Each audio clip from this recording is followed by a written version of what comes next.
Graça e paz. Seja bem-vindo ao canal O Poder da Proclamação. Assim também ocorre com a palavra que sai da minha boca. Ela não voltará para mim vazia, mas fará o que desejo e atingirá o propósito para o qual a enviei. A palavra de Deus, ela nunca volta vazia. Isaías 55, 11. E este evangelho do reino será pregado em todo o mundo como testemunho a todas as nações. Então virá o fim. Mateus 24, 14. E vi o céu aberto, e eis um cavalo branco, e o que estava sentado sobre ele chama-se Fiel e Verdadeiro, e julga e peleja com justiça. Apocalipse 19, 11. E a última palavra que Jesus disse através da visão de João no Apocalipse: aquele que testifica estas coisas diz: certamente cedo venho. Amém. Ora vem Senhor Jesus. Audiolivro Os Alicerces da Fé Cristã, volume 1, por Derek Prince. Capítulo 7. Efeitos purificadores da Palavra de Deus. Purificação. O sétimo grande efeito da Palavra de Deus é a purificação e a santificação. O texto-chave é Efésios 5, 25 a 27. Cristo amou a igreja e a si mesmo, se entregou por ela para que a santificasse, tendo-a purificando por meio da lavagem de água pela palavra, para apresentar a si mesmo igreja gloriosa, sem mácula, nem ruga, nem coisa semelhante, porém santa e sem defeito. Nesta passagem, há um certo número de pontos importantes que merecem atenção. Note-se, primeiro, que os dois processos de purificação e santificação estão aqui intimamente ligados, embora não sejam idênticos. Podemos expressar a distinção entre eles do seguinte modo: o que é verdadeiramente santificado precisa de ser absolutamente puro e limpo. Mas o que é puro e limpo não necessita necessariamente de ser santificado no sentido mais amplo. Por outras palavras, é possível ter pureza ou purificação sem santificação. Mas não é possível ter santificação sem pureza ou purificação. Assim, a purificação é uma parte essencial da santificação, mas não é tudo. Posteriormente, nesse estudo, examinaremos mais detalhadamente o significado exato da palavra santificação. Voltando de novo a Efésios capítulo 5, notamos um alvo principal e definido pelo qual Cristo redimiu a igreja para a santificar, purificando-a. Assim, o alvo da morte expiatória de Cristo pela igreja como um todo e por cada cristão em particular só se cumprirá quando todos os redimidos pela sua morte passarem por um subsequente processo de purificação e santificação. Paulo deixa claro que apenas os cristãos que passarem por este processo estarão em condições necessárias para a sua apresentação final a Cristo como sua noiva. E a condição que ele especifica é uma igreja gloriosa, sem mácula, sem ruga, sem coisa semelhante, mas santa e irrepreensível. O terceiro ponto a realçar nesta passagem é que o meio que Cristo usa para purificar e santificar a igreja é a lavagem da água. Pela palavra, a palavra de Deus é o meio que santifica e purifica. E a esse respeito, a operação da palavra de Deus é comparada à lavagem com água pura. Mesmo antes da morte expiatória de Cristo na cruz ter sido realmente consumada, ele já havia garantido aos seus discípulos o poder purificador da sua palavra que lhes havia anunciado. Em João 5,3, diz ele: vós já estáis limpos pela palavra que vos tenho falado. Vemos, portanto, que a palavra de Deus é o agente divino de purificação espiritual, comparada nesta operação à lavagem com água pura. Simultaneamente com a palavra, temos também de colocar o outro grande agente de purificação espiritual, referido pelo apóstolo em 1 João 7, onde diz: se porém andarmos na luz, como ele está na luz, mantemos comunhão com os outros. E o sangue de Jesus, seu Filho, nos purifica de todo o pecado. Neste contexto, João fala do poder purificador do sangue de Cristo derramado na cruz, para nos redimir do pecado.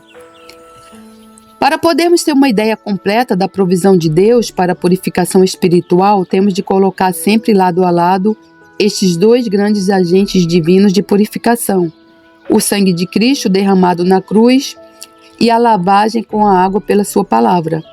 A ação de um só está completa com a do outro. Cristo remiu-nos pelo sangue de modo a purificar-nos e a santificar-nos pela sua palavra.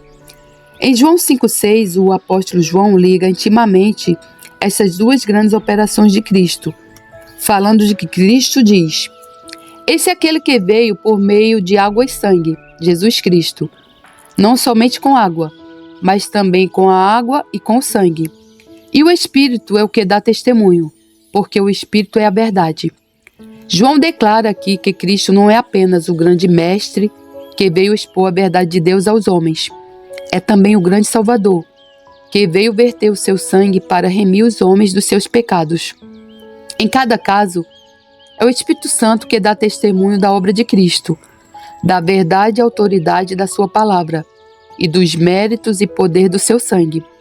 Portanto, João ensina-nos aqui que nunca podemos separar esses dois grandes aspectos da obra de Cristo.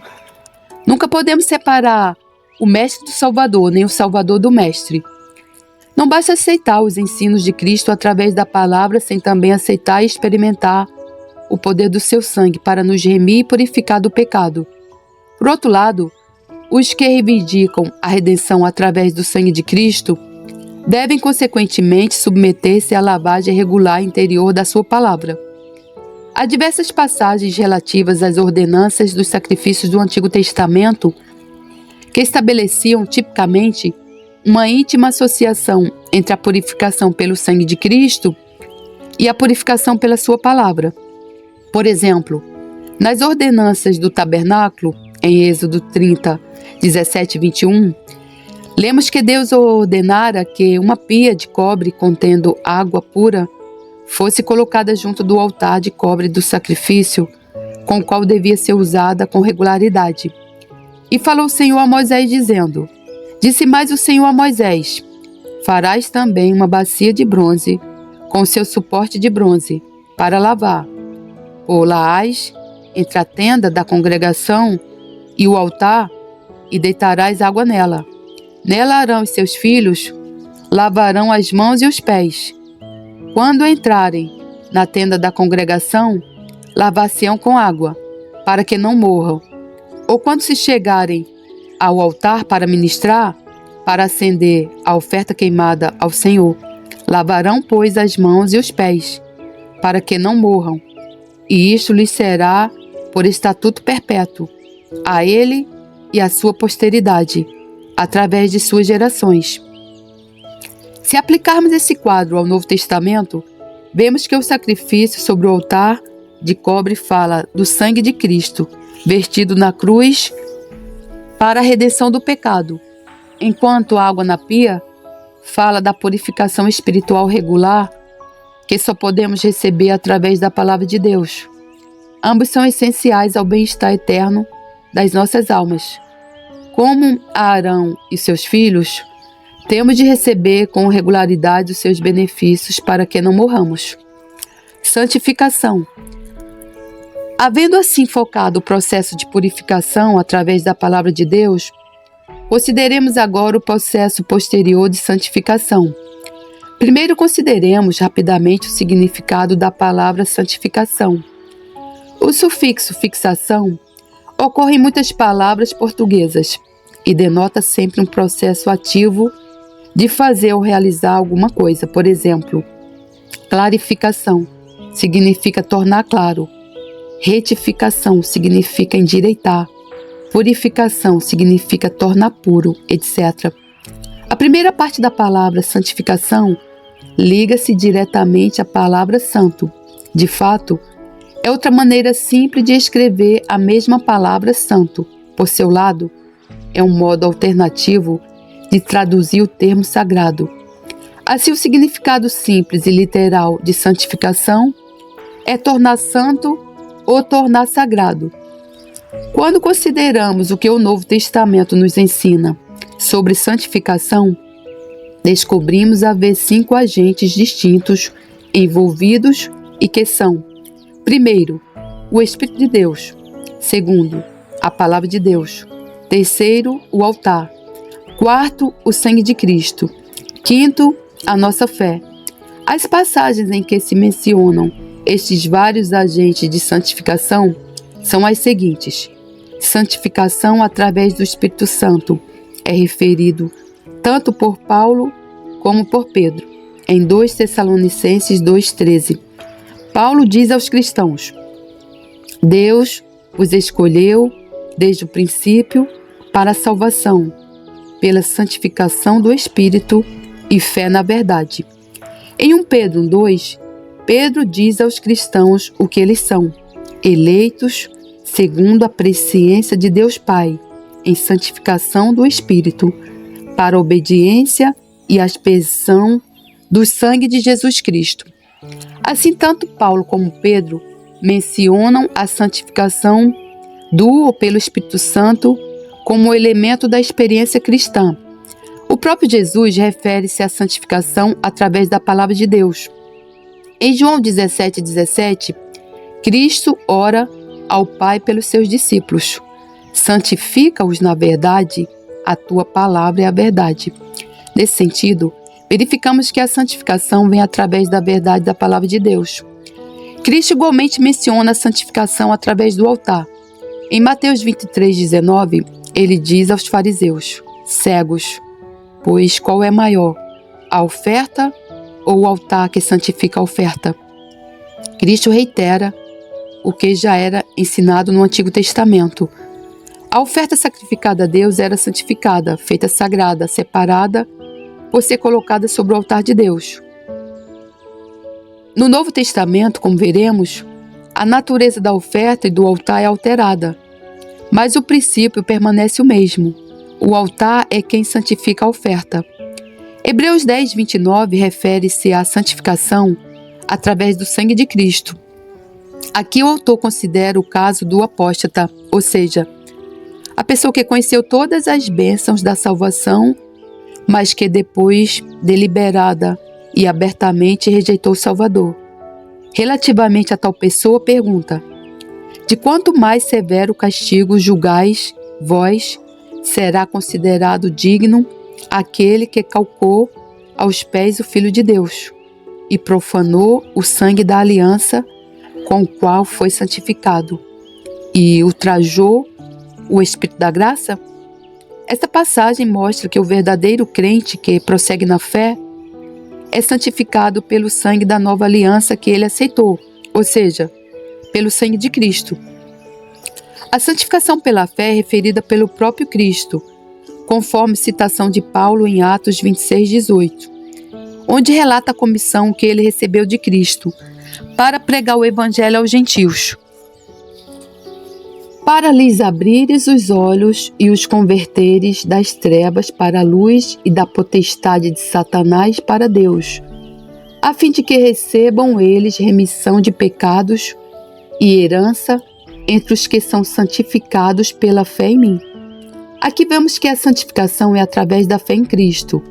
Resumindo essas passagens, chegamos à seguinte conclusão: segundo o Novo Testamento, a santificação é através de 5 grandes meios ou agentes: o Espírito Santo, a verdade da Palavra de Deus, o altar do sacrifício, o sangue de Cristo e a fé em Cristo. O processo assim revelado pode ser sucintamente esquematizado do seguinte modo: o Espírito Santo inicia a obra da santificação no coração e na mente daqueles a quem Deus escolheu dos seus propósitos eternos. Através da verdade da Palavra de Deus, quando ela é recebida na mente e no coração, o Espírito Santo fala, revela o altar do sacrifício, separa o crente de tudo quanto o afasta de Deus e leva-o a colocar-se em rendição e consagração sobre o altar. Ali o crente é santificado e separado para Deus, tanto pelo contato com o altar, como pela lavagem e poder purificador do sangue derramado sobre esse altar. Contudo, a exata extensão da obra santificadora realizada por esses 4 grandes agentes santificadores, o Espírito, a Palavra, o altar e o sangue, em cada crente é decidida pelo 5º fator em ação, ou seja, a fé individual de cada crente. Na obra de santificação, Deus viola a grande lei que governa toda a sua obra de graça em cada crente, a lei da fé, a lei declarada em Mateus 8,13. Vai-te e seja feito conforme a tua fé. Examinemos agora um pouco mais de perto o papel desempenhado pela Palavra de Deus nesse processo de santificação. Primeiro, temos de notar que há 2 aspectos na santificação, um negativo e outro positivo. O negativo consiste em ser separado do pecado, do mundo e de tudo quanto é impuro ou sujo. O aspecto positivo consiste em se tornar participante da natureza santa de Deus.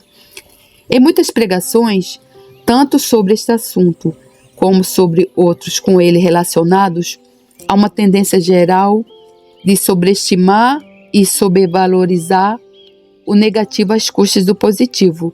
Como cristãos, tem uma tendência de falar mais dos nãos da palavra de Deus do que dos sims. Por exemplo, em Efésios 5,18, em geral colocamos muito mais ênfase na negativa, não vos embriagueis com vinho, do que na positiva, enchei-vos do Espírito Santo. Contudo, essa é uma maneira insatisfatória e inadequada de apresentar a palavra de Deus. Relativamente à santidade, as Escrituras dizem claramente que ela é muito mais do que uma mera atitude negativa de nos abstermos do pecado e da impureza. Por exemplo, Hebreus 12:10 diz-nos que, como Pai Celeste, Deus nos corrige como seus filhos, para nosso proveito, para sermos participantes da sua santidade. Mais uma vez, em 1 Pedro 1:15-16, lemos: Segundo, é santo aquele que vos chamou. Tornai-vos santos também vós mesmos em todo o vosso procedimento, porque escrito está: sede santos, porque eu sou santo. Vemos que a santidade faz parte da natureza eterna e imutável de Deus. Deus já era santo antes do pecado contaminar o universo e continuará a ser santo quando o pecado tiver sido banido para sempre. Como povo de Deus, temos de ser participantes da sua natureza eterna. A separação do pecado, tal como a purificação do mesmo, é um estágio nesse processo, mas não é o processo completo. O resultado final e positivo que Deus deseja para nós e em nós ultrapassam tanto a purificação como a separação. A palavra de Deus desempenha o seu papel, tanto no aspecto positivo como no negativo da santificação. Paulo refere-se ao aspecto negativo em Romanos 12:1-2, onde declara: Rogo-vos, pois, irmãos, pelas misericórdias de Deus, que apresentei o vosso corpo por sacrifício vivo, santo e agradável a Deus, que é o vosso culto racional. E não vos conformeis com este século, mas transformai-vos pela renovação da vossa mente, para que experimenteis qual seja a boa, agradável e perfeita vontade de Deus.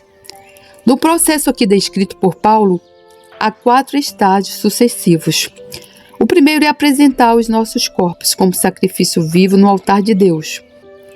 Já vimos que o altar santifica aquilo que nele é colocado.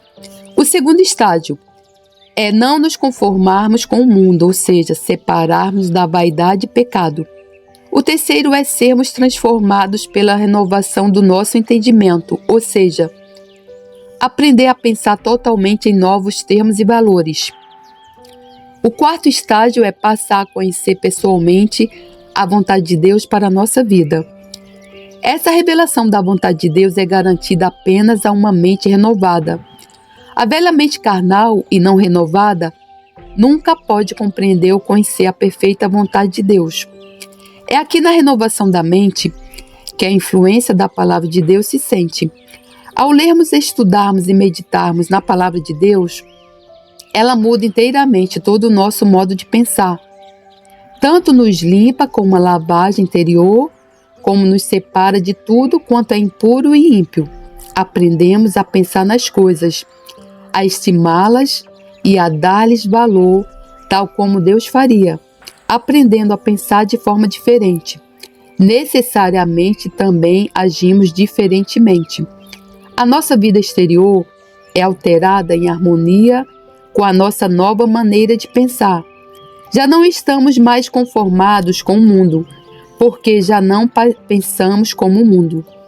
Estamos transformados pela renovação do nosso entendimento. No entanto, não estar conformado com o mundo é uma atitude meramente negativa.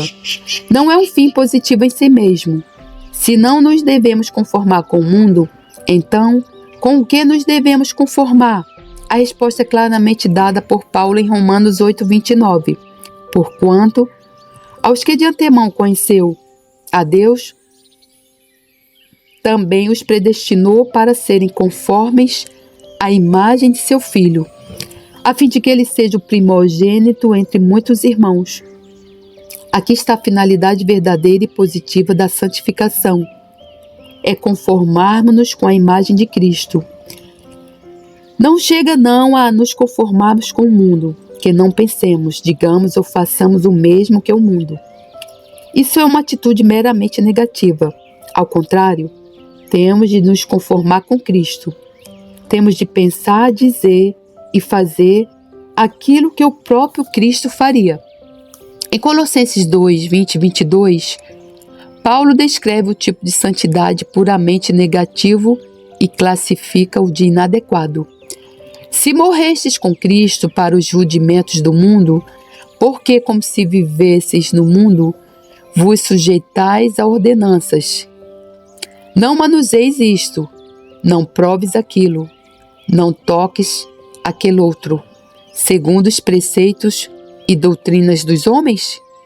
Pois que todas estas coisas com o uso se destroem.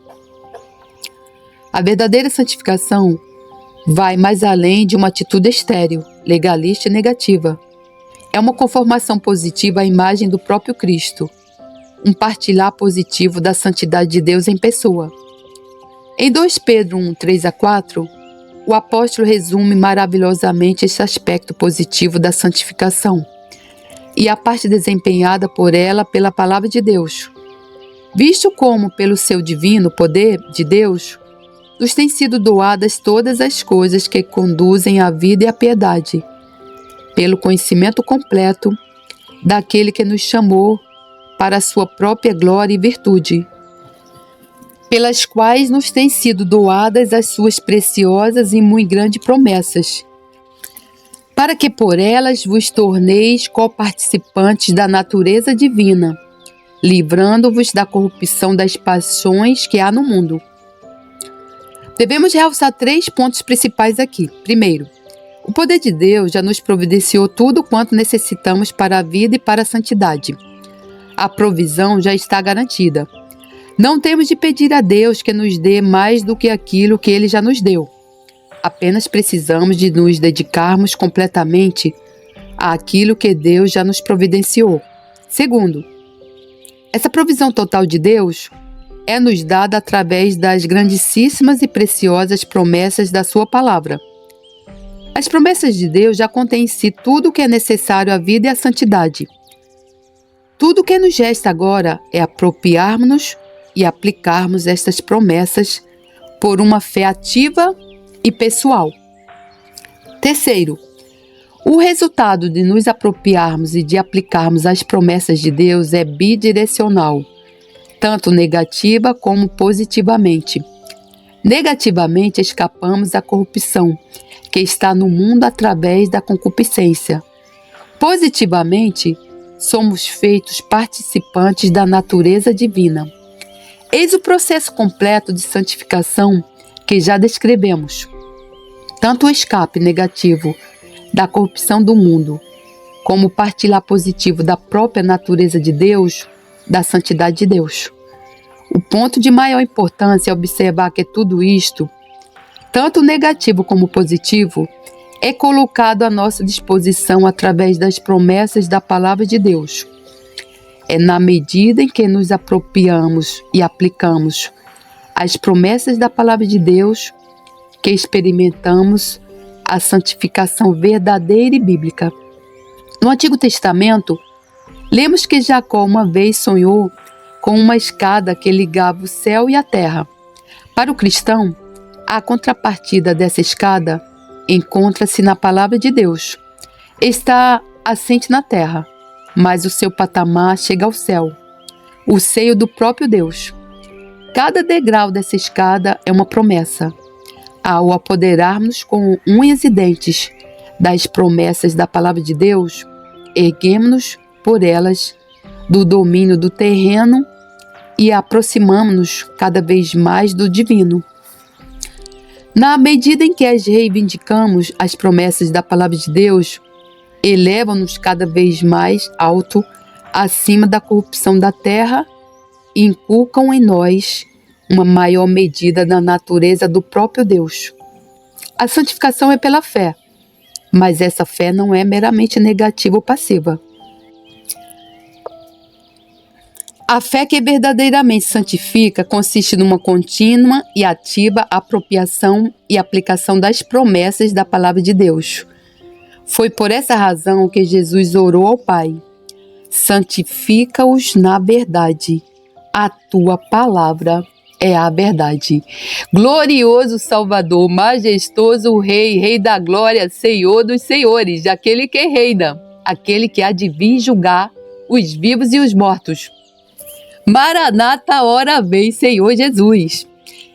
Irmão, o que você achou desse ensino? Está edificando a sua vida? Deixe seu comentário aí. Eu queria dar um pequeno testemunho. Eu queria ficar calada e eu peço perdão a Deus por estar me metendo na obra do irmão Derek Prince. Mas eu acho que o Senhor quer que eu fale, porque é para a honra e glória do seu nome. Então, irmão, quero começar pedindo desculpa, irmã, porque a gravação dessa vez eu acho que ficou um pouco com erro. O que acontece? Hoje eu estou fazendo um jejum.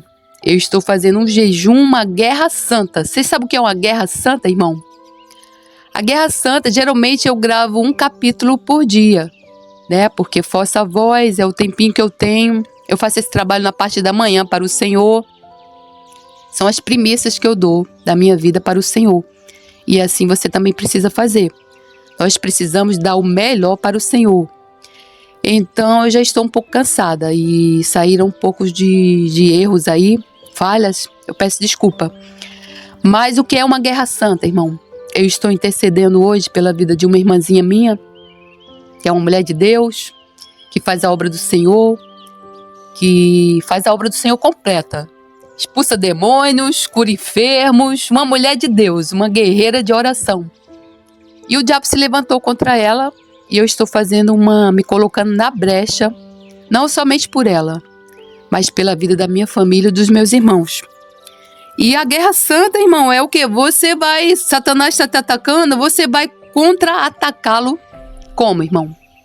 Se você orava 1 hora, você vai orar 2 horas. Se você jejuava um dia, você vai jejuar 2 dias. Se você fazia uma obra para o Senhor, você vai fazer 2 obras. A palavra de Deus, ela diz o quê? Tu, porém, quando jejuares, unge a tua cabeça e lava o teu rosto, para não pareceres aos homens que jejuas, mas a teu Pai, que está em secreto. E teu Pai que vem em secreto, te recompensará publicamente. Mateus 6, 17 a 18. Veja bem, você não vai jejuar para se aparecer. Você vai jejuar para ter uma comunhão maior com Deus. A tua alma vai reclamar? Vai. Tua barriga vai doer? Vai. Principalmente que eu estou forçando a minha mente aqui fazendo um trabalho intelectual. Aí é que você vai sentir fome. Irmão, eu tenho uma estratégia para você vencer Satanás, porque ele não quer, irmão. Ele não quer que você ore. Ele não quer que você leia a Bíblia. Ele não quer que você louve ao Senhor. Ele não quer que você proclame a palavra. Proclamar a palavra Você vai sair da defesa para o ataque quando você pega a palavra de Deus e faz proclamação. Ele não quer, irmão, que você jejue. Ele não quer que você interceda, irmão, por ninguém. Mas aí como é que você vence o maligno? Fazendo tudo em dobro. Isso se chama guerra santa. Você não pode ter medo de Satanás, irmão, porque Deus, ele não nos deu esse espírito de covardia. Ele nos deu um espírito de coragem. A Bíblia também diz que ele nos deu poder para pisar na cabeça de serpentes, escorpiões, beber até veneno, que nada nos faria mal. Então você não pode ter medo de Satanás, irmão. Eu falava para os meus irmãos assim, eles tinham medo de demônios. Eu falava, quem tem medo de Satanás não peca. Não é isso. Quem tem temor a Deus é quem não peca. Então, voltando, irmão, à guerra santa. Você vai fazer essa guerra santa, irmão, quando a tua alma reclamar, estou com fome. Sabe o que eu falo para minha alma? Alma, tu fica quieta aí, porque tu já podia estar ardendo no largo do fogo de enxofre. Eu falo, irmão, e a alma escuta. Minha barriga tá aqui, tá doendo, tá roncando. Eu tô falando, alma, tu fica quieta aí, porque se tu não ficar reclamando mais, se tu continuar reclamando ainda mais, eu vou jejuar amanhã de novo. Eu não vou jejuar amanhã de novo, porque eu já jejuei essa semana e a minha imunidade caiu. E hoje eu estou fazendo uma intercessão. E eu estou fazendo uma guerra santa. Então, irmão, se você quer sua vida transformada, se você quer sua família no altar do Senhor, toda convertida, você precisa jejuar, irmão. Você precisa se vestir de todas as armaduras que Deus nos coloca na palavra de Deus. Porque as nossas armas não são carnais, irmão. Você vai orar a Deus, pode ser que Deus escute, mas Ele manda, irmão, tá aqui na palavra dele, Ele manda jejuar, Ele não diz se, Ele diz quando. Então, irmão, eu deixo aqui o meu testemunho de o que Deus faz quando a gente está jejuando.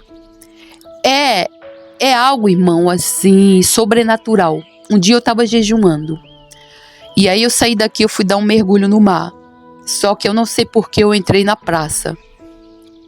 Porque Deus tem o controle de tudo. E a gente faz um plano e Deus faz outro. Acho que foi Deus que queria que eu entrasse naquela praça. Eu já tinha falado assim para o Senhor. Senhor, me faz ser a imagem e semelhança de Jesus Cristo. Ter os olhos de Cristo. Quando eu oro, eu falo isso para o Senhor. Deus, eu quero ter os olhos de Cristo. Eu quero ter a mente de Cristo. Eu quero ter a face de Cristo. Isso não é impossível para Deus, irmão. É só a gente se santificar. Eu sei que eu não vou ter o DNA de Jesus Cristo, porque Jesus Cristo era santo. Ele não herdou aquela velha herança de Adão. Nós herdamos. Mas nós podemos ser santos. Porque a palavra de Deus diz, sede santos, porque Ele é santo. E sem santidade ninguém verá o Senhor. Então, nesse dia eu entrei na praça. Quando eu entrei na praça, eu estava tirando umas fotos e fazendo uns vídeos. Quando eu tirei a foto de um senhor que estava assim sentado no banco, com as coisas, as bolsas, as mochilas, ele não era um cracudo, ele era um homem que estava na rua, numa situação de mendicância. Irmão, eu já estou cansada de passar pelos mendigos na rua e a gente olha e a gente não sente nada, irmão. Parece que o nosso coração está recalcitrado, assim, empedrado, sei lá o quê. E Jesus Cristo, irmão, se Jesus Cristo andasse pelas cidades da nossa cidade hoje, pelas ruas da nossa cidade hoje, e visse essa quantidade de mendigo, irmão, que está aí, eu tenho certeza que ele iria chorar, ele ia clamar a Deus, ele ia dizer, Senhor, Deus, misericórdia desses homens, ele ia fazer alguma coisa, ele ia chegar, ele ia expulsar esses espíritos malignos, ele ia arrumar abrigo para essas pessoas. Meu Deus, como nós podemos ser a imagem e semelhança de Jesus Cristo, irmão, se a gente passa pelos mendigos na rua e a gente não sente nada? A palavra de Deus diz que nós somos a imagem e semelhança de Deus. Como você pode ser imagem e semelhança de Deus, irmão, se você está passando na rua, está olhando pelos mendigos e você não sente nada? Agora você me diga. Você pode se perguntar, o que Jesus faria? O que Jesus faria, irmão, passando por esses mendigos todos em cada esquina? O que Jesus sentiria, irmão? Então, eu olhei para aquele homem e eu fui tomada de uma angústia. Eu comecei a chorar. Olha que eu sou difícil para chorar. Para chorar, eu sou como uma pedra, irmão. Eu digo que Deus me fez como uma pedra, mas Ele está arrancando esse meu coração de pedra. Porque eu tive que sair de casa muito cedo para trabalhar, com 9 anos. Eu tive que passar por tanta coisa. Eu acho que se Deus não tivesse endurecido meu coração, eu não teria sobrevivido. Tem horas que Ele empedra o nosso coração mesmo, que é para a gente sobreviver. E aí chega uma hora que Ele troca aquele nosso coração de pedra, porque a palavra de Deus diz, acho que está em Isaías, Ele troca o nosso coração por um coração de carne. E naquele dia que eu estava em jejum, eu vi que Deus tinha arrancado aquele meu coração de pedra e tinha dado aquele coração de carne. Irmão, eu caí num pranto, numa angústia tão grande de ver aquele homem. Ele estava sentado no banco, com a cabeça para baixo, pensando na vida. Ele não estava sujo. As coisinhas dele tudo ali do lado, que ele mantém. E eu sei que eu chorava. E assim, tipo assim, não posso fazer nada. Mentira, irmão, isso é do diabo. Você pode fazer sim, isso é do diabo. Você pode fazer sim, irmão. Você não vai chegar lá, irmão, falando de Deus. Porque eles já estão cansados da pessoa chegar lá. Os religiosos chegam lá. Jesus te ama. Jesus tem um plano para a sua vida. Dá lá um folhetinho, vira as costas e vai embora. Jesus não fazia isso, irmão. Jesus, ele chegava pregando a palavra, sim. Mas ele chegava com poder. Ele comia com os pecadores. Ele expulsava demônios. Lá ele falou com aquela mulher lá no tanque lá, né? Aquela samaritana. Depois ela foi lá na cidade, voltou, começou a seguir Jesus. Os religiosos não falavam com aquele povo samaritano, os judeus. Jesus, ele estava ali enquanto as pessoas estavam jogando pedra daquela mulher pecadora. Ele estava lá calado, só escrevendo no chão. Ele não estava falando, Jesus te ama, Jesus quer te salvar. Ele não chegou lá somente com palavras, irmãos. Às vezes a pessoa ela não quer mais palavras. Ela já está cansada de escutar Jesus te ama. Ela quer que você entre com providência para Deus se encarregar do mais. Então, o que Jesus falou para aquela mulher lá, enquanto estava todo mundo ia jogar pedra nela? Quem tiver pecado, que joga a primeira pedra. Foi a única coisa que Jesus falou. E aquela mulher decidiu segui-lo, largou o pecado.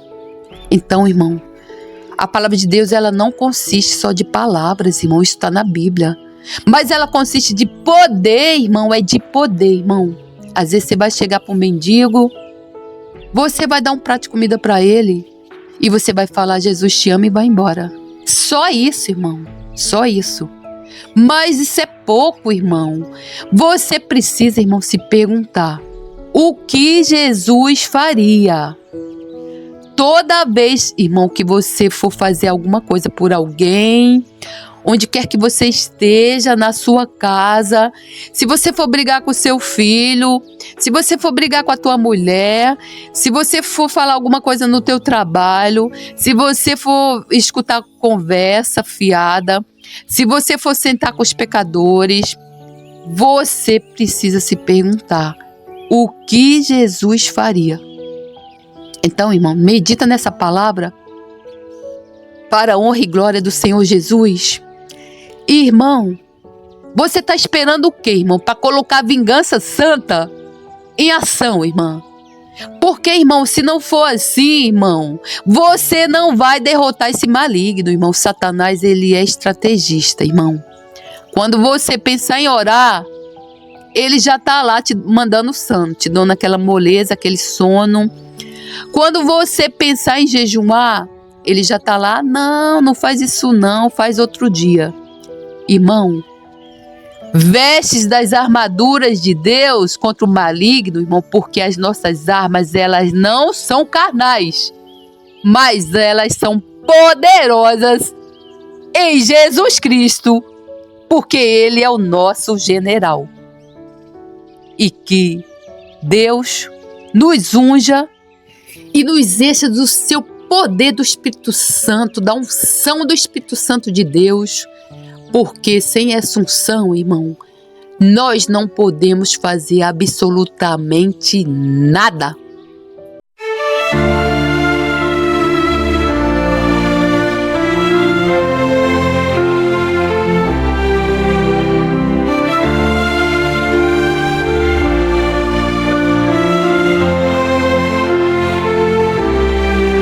Até quando, Senhor, para sempre te esquecerás de mim?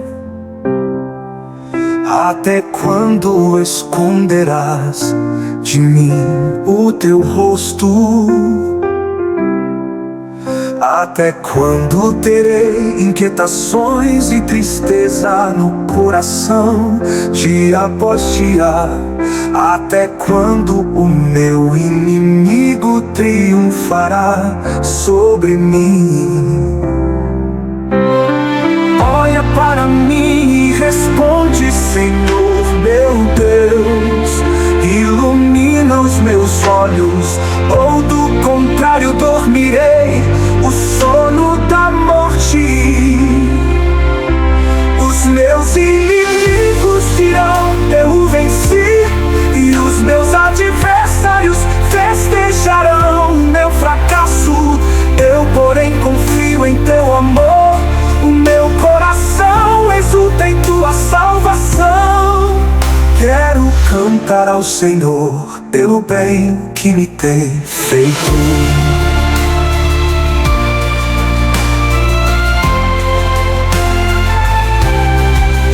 Até quando terei inquietações e tristeza no coração, dia após dia? Até quando o meu inimigo triunfará sobre mim? Olha, até quando terei inquietações e tristeza no coração, dia após dia? Até quando o meu inimigo triunfará sobre mim? Os meus inimigos dirão: eu venci, e os meus adversários festejarão meu fracasso. Eu, porém, confio em teu amor, o meu coração exulta em tua salvação. Quero cantar ao Senhor pelo bem que me tem feito.